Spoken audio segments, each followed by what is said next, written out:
Hey, GW coming to you live. I know I haven't been on here for a while, and there's a lot of reasons why, and I'm going to tell you what's going on with me, and just want to know how you guys were. First of all, I haven't been on here in a while because, first of all, it's been really crappy out. Secondly, I didn't really feel like giving movie reviews for a little while because things have been kind of hectic. I had a friend who I played video games with get in a very terrible car accident.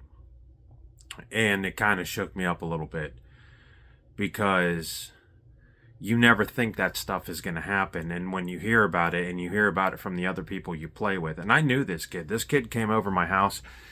This kid was a good guy.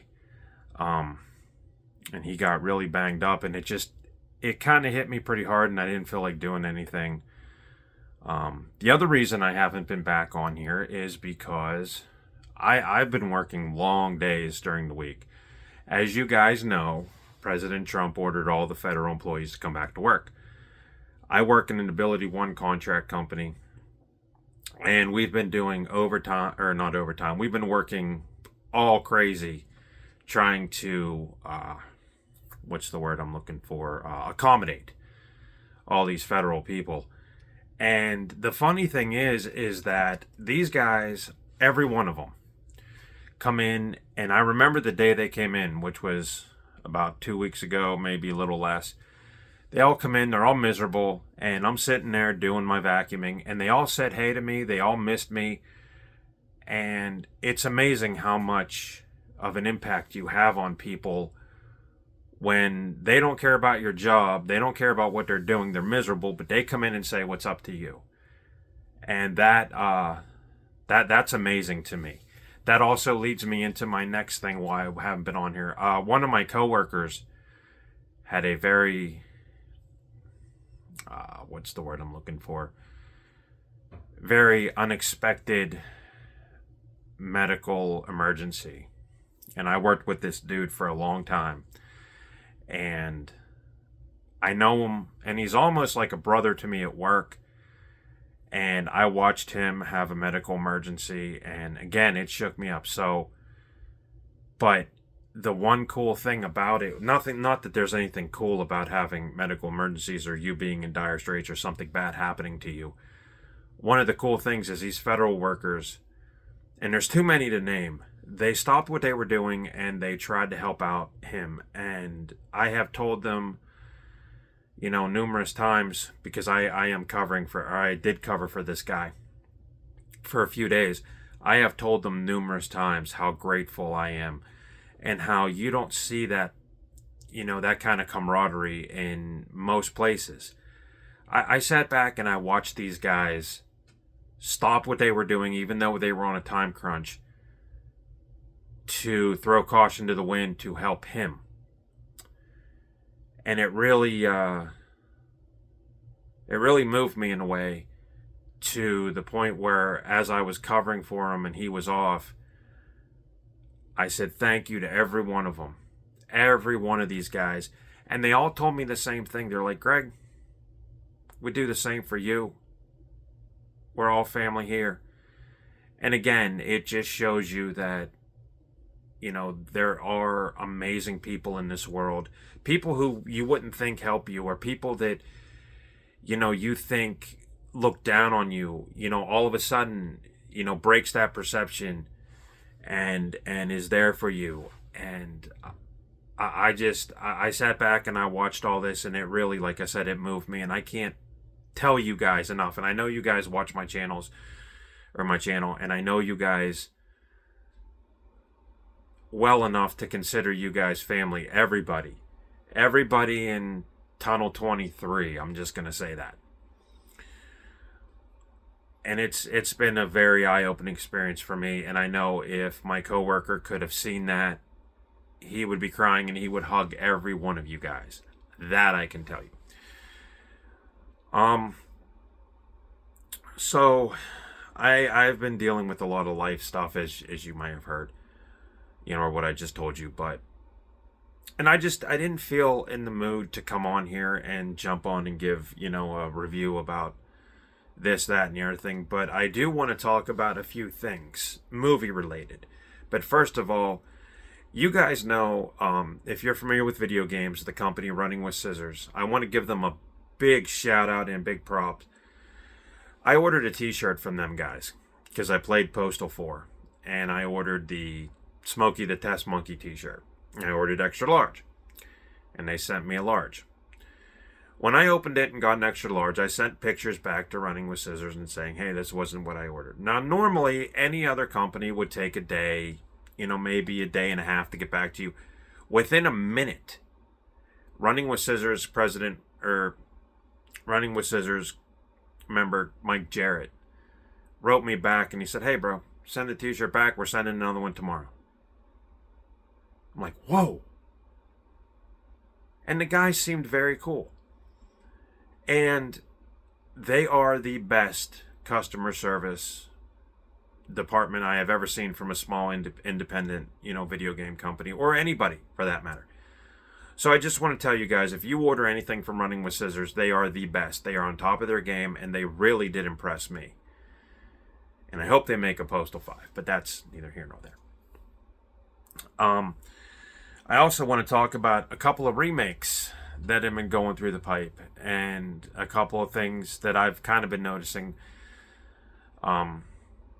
First of all, the movie Street Trash is getting a remake. Now, if you guys don't know anything about this movie, it is a unique movie. It's based on an 81 film, I think. I'm going to do a full review on it tomorrow. I'll sit down and watch the old one, compare it with the new one. But the guy that did Fried Barry, Ryan Kruger, actually did a remake of Street Trash, and it went right to, it was in select theaters, and it got a home video DVD Blu-ray release from Vinegar Syndrome, which I picked up. My wife picked it up on Valentine's Day. She's awesome. And it looks like it's set in the future, has very little connection with the first one. And if you haven't seen Ryan Kruger's directorial debut, you need to check out Fried Barry. This thing is insane. Throw all kinds of rationalized storylines out the window. This is about an alien that comes to Earth that hijacks a derelict's body, a junkie's body, and goes for a very, very weird ride. And if you like it, you like it. If you don't, you're going to be sick of it. Or if you don't know anything about it, the style, I say it's a fun ride. This is another one I'm going to have to review for you guys. But it's about an alien taking a tour of life on Earth while riding in a junkie's body. So, very, very cool concept there. We'll get into all that mess in a little bit. So, Ryan Kruger has remade Street Trash in the future, and it's about the government trying to get rid of homeless people, and it's about rich people trying to control everything. Now, the old Street Trash, if I can remember right, was about a bunch of homeless people. It's centered around that, who get themselves involved with a very, very old, very, very rancid bottle of Viper that when you drink it literally melts you. And the movie, from what I remember, was a bunch of special effects artists getting together and just trying to showcase their work. That was initially what the movie was. And then it turned out to be like a Postal type deal where it wanted to offend everybody and gained a cult following. It's very, very, very well loved in the underground horror community because it's a simple premise, simple special effects, rubber and everything. Very splattery, very off the wall, very original. And it's either one of those ones, again, where you like it or you hate it. So I'm going to be reviewing both versions of Street Trash if you're interested. And I'm going to check that out. Now, the big news. The very big news. And I am so happy to report it because I did not think this is going to happen in my lifetime. But in case you've been living under a rock somewheres, the Goonies are getting a sequel. I'm going to let that sink in for a minute.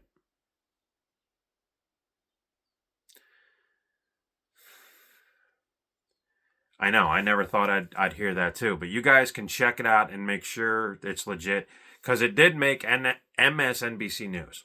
It made that. Um, as far as I know, all the cast of the original, you know, all of them. He. You know what? Let me get the box because I can't remember everybody. But they're all alive and they all want to do it. In fact, every panel that they've been on, they've been asked about a Goonies sequel. And as I talked about in one of my previous videos, the Goonies sequel has been retread, rehashed, but nothing of substance ever came back. Corey Feldman, I know, was a big advocate of it, and I love Corey's movies. By the way, check out The Birthday with Corey Feldman if you guys haven't seen that. I've actually got a copy a while ago. I pulled it off of uTorrent or something. Very, very interesting and long overdue that it becomes theaters, and it was dismissed by major distributors. I think that it deserves a look. I always like Corey Feldman. Corey Feldman's awesome to me. But I'm going to go check out the list of cast for Goonies. I'll be right back. All right. So, I got this, the 40th anniversary edition came with a bunch of special stuff in it. One being the actual magazine you got when you went to see the movie in the theaters in 1985. So they used to hand out booklets and lobby cards and all kinds of stuff to promote the movie. So there are a few people in the cast that aren't going to be returned because they have passed away. Like Anne Ramsey, she played Mama Fratelli. She passed away. In fact, I think one of her last movies was Throw Mama from the Train with Billy Crystal. And I could see them doing a story without her, but I also know that hardcore fans as myself thought she was a great villain for the 80s, and she had that look like a bulldog that was ready to attack. You never knew she could be the sweetest guy or sweetest girl, but the look and her appearance scared you. And she was an icon, especially in this film. And she was one of those most recognizable actresses in Hollywood. You know, you see Mama Fratelli, you know exactly what she looks like. You know what I mean? You know what kind of villain you're getting into, a Cruella de Vil type figure. Throw Mama from the Train. She was a mom that was just so overbearing that Billy Crystal wanted to get rid of her. So she has the screen presence. But anyway, she had passed away. Chunk, played by Jeff Cohen. Jeff Cohen is still alive from what I know. And I believe that I read that he is excited about the picture. Sean Austin plays Mikey. Sean Austin was in, I believe, The Connors is the last time I seen him. Martha Plimpton, who played Steph. I haven't seen her on anything else except for this. Carrie Green, same thing. She played Andy. I've never seen her, but I know she wants to do it. Josh Brolin plays Brand. Josh Brolin was in No Country for Old Men, and if you guys haven't seen that, check it out. It is awesome. Ki Hugh Kwan plays Data. I believe his only other acting role, other than Everything All at Once or whatever that movie was in Indiana Jones and the Temple of Doom. So him and Spielberg collaborated. John Matuzak played Sloth. John Matuzak, I believe, passed away. And it's a shame. Joe Pantolino plays Frankie Fratelli. I know for a fact he is still alive. I've seen him in a couple of things.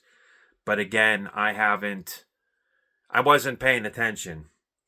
Anne Ramsey, I already said she passed away. Robert Davi plays Jake Fratelli. Robert Davi was in one of the best horror sequels I can imagine, and I know it got lambasted by critics. But he played in Maniac Cop, I think 2 and 3. I know he was in 3, and he was awesome in that film. So if you guys haven't checked that out, check that out.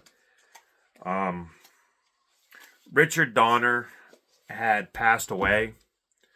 Steven Spielberg is going to help with the script. They did hire a script writer, but I really briefly read it before I came down here to tell you guys what's what. So her name escapes me.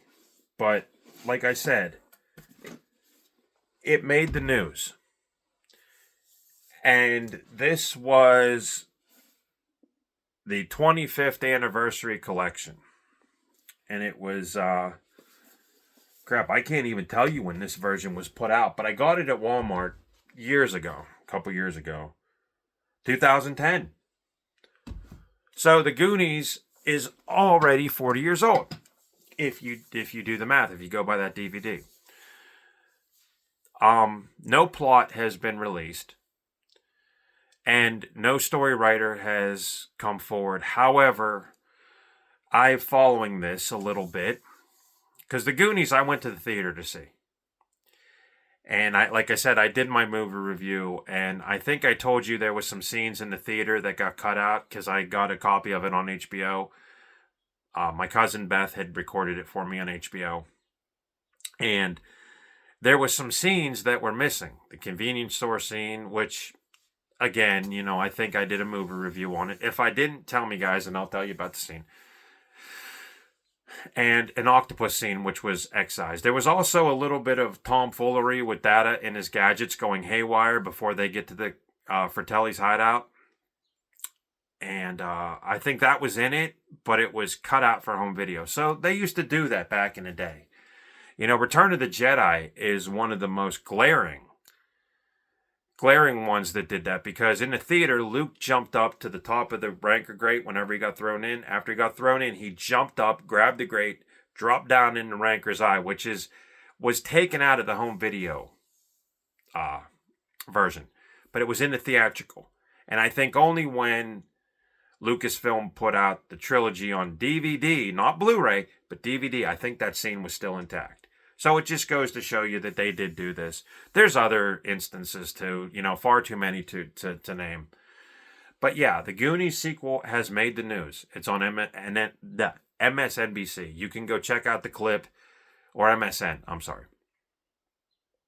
But I never thought I'd see it in my lifetime, because I know when Richard Donner passed away, the general consensus with everybody was, no, Donner, we're not doing it. But Steven Spielberg had stepped up and is now trying to helm the ship and make a proper sequel, or do what he can to get it, greenlit, or not greenlit. It's already been greenlit, fully come to fruition, I guess I'm going to say. So that's very interesting. And if they stay with the general idea of the sequel, it's about the Goonies being grown up, and their kids now somehow hook them into an adventure, and they all go on an adventure. And from what I can remember reading about the potential sequel, was that the One-Eyed Willie pirate ship was supposed to come back, and they were supposed to protect it from other people, and they were going to go through these caves and everything. And it was a whole big ideas about it. But again, nothing ever came to fruition. But now, hopefully, within the next couple years, we will see a Goonies sequel. And it's already confirmed. It just needs to have the screenplay written. It needs to be shot and directed. So hopefully, like I said, in the next couple of years, we will see, and everybody's excited from what I hear. So it's going to be a big topic wherever these guys go. Any conventions that these guys get, they're going to be asked about it, whatnot. And it's awesome. It's awesome to see that. Trying to think. Oh, what else? If you guys are familiar with the Phantasm series, the actor that played Reggie Bannister is not doing too well. I follow Mike the Horror Geek on YouTube, and yesterday I was almost done with work, and I just happened to come across a post, and he had written that the actor that played Reggie Bannister has Parkinson's and dementia, and that hits pretty home with me because we're dealing with that too. if you haven't seen the Phantasm series, I was on the fence for a while about picking it up. And I remember when me and Dawn were dating, I stopped at Giant Eagle. And just for something different, I'm like, all right, there's 3 of them. I'll get them. So I rented them. They used to have a video rental place where it would be open till probably 12 or 11 at night. So I remember at 10:30 stopping by on a Friday night, and I rented all of them. She gave me money to rent videos, and I did. And now I got them all on special edition DVD. And when you watch that, they were pretty awesome. I'll have to do a YouTube review on those. But it's basically about 2 guys that fight the tall man who wants to turn everybody into living corpses. And they have, these spheres that float around with like drills and blades in their hand. It's great. It is really cool. And I always thought these are the coolest things because it was one of the first series of movies that I saw that blended horror with action. And I'm sorry, the guy that played Reggie is Reggie Bannister. That's his real name, Reggie Bannister. So there are actually 5 of these. The 5th one fell very short of expectations. It's called Phantasm Ravager. It was supposed to close it up because Angus Scrim, the tall man, he had a lot of medical conditions. He had passed away, and there's no way that they could have made a final, conclusion to the series. It ended on a down note. In fact, 3 leaves you on a cliffhanger with Reggie being stuck, immobilized by the tall man's evil, demonic little ball that spheres. But very, very cool series. If you haven't seen it, check it out. I don't believe Reggie Bannister has been on anything else. If he has, I can't recognize it. But he's not doing that well. But check out his work. If you guys have not seen the Phantasm series, it is pretty awesome. You just gotta you gotta really watch them all in order. And just realize there's not a conclusion. But the whole core of the story, they could have done a lot with this. But Don Coscarelli wanted to do a final thing, but like I said, with the tall man, the evil villain of the series, not being in such great health, I don't think they could have filmed a proper conclusion. And I wish Reggie Bannister the best. I wish him a speedy recovery. Like I said, I really briefly looked at it yesterday. A post that the Horror Geek, Mike the Horror Geek, sent. And it just seems like, guys, we're losing all these top horror actors. And it sucks because, these films are amazing. And there's a lot of stuff there, and it's just, it sucks that that there will not be, other movies. So, but yeah, check it out. I don't know if this site is still available, but you can go to www.phantasm.com. See if that site's still available. And maybe they'll have something on there. Maybe fans posted short videos. I don't know. But yeah, I don't know. Also, Buffy the Vampire Slayer is getting a reboot. And it's big time news. And apparently it's going to go right to Hulu. And from what I understand, all the other major cast members, other than Sarah Michelle Gellar, have signed on. The only exception is Nicholas Brandon that I know of. That is the one cast member. There might be a few others, but Nicholas Brandon's legal troubles might keep him off the show. He might be a liability for Hulu, so they may or may not write him off the show. I don't know.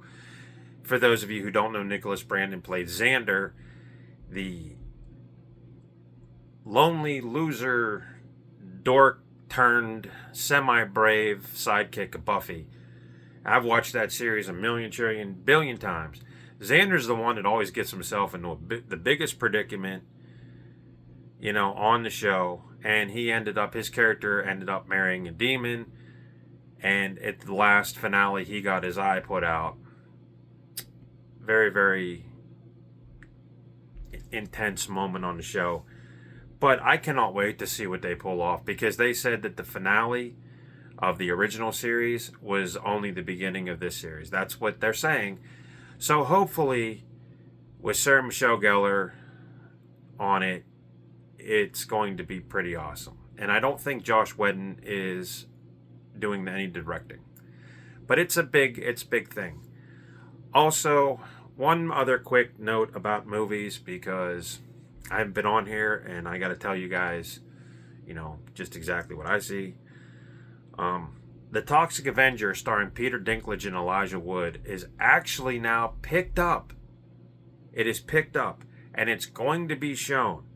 And this was a movie that I was hyped up to see, because, like I said, I'm fans with the original. I did a few debates on it, and I made a video on why it actually should be released, and it's actually being picked up. It found a distributor, so I am sort of anticipating that either it comes right to Blu-ray, or it goes to limited theater, then Blu-ray, then maybe a VOD streaming. So I can't wait. But it's actually in pre-production.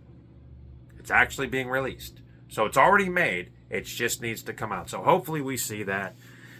Because Peter Dinklage even came on and, like I said in an interview, said, hey, I'm proud of what I did on this movie. And hopefully the world will see it. But anyway, I just wanted to apologize, too, to everybody that watched my channel. I didn't want you guys giving up on me. It's just these couple things I mentioned at the beginning of this segment here has just kind of made me not in the mood to do this stuff. But again, I want to thank everybody where I work at, all the federal employees. Y'all are the greatest bunch of people that anyone could know.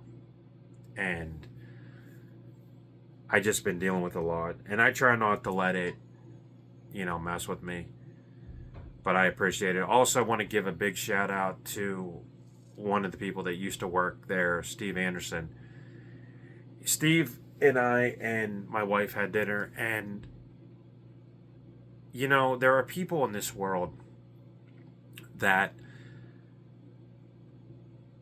you learn something from.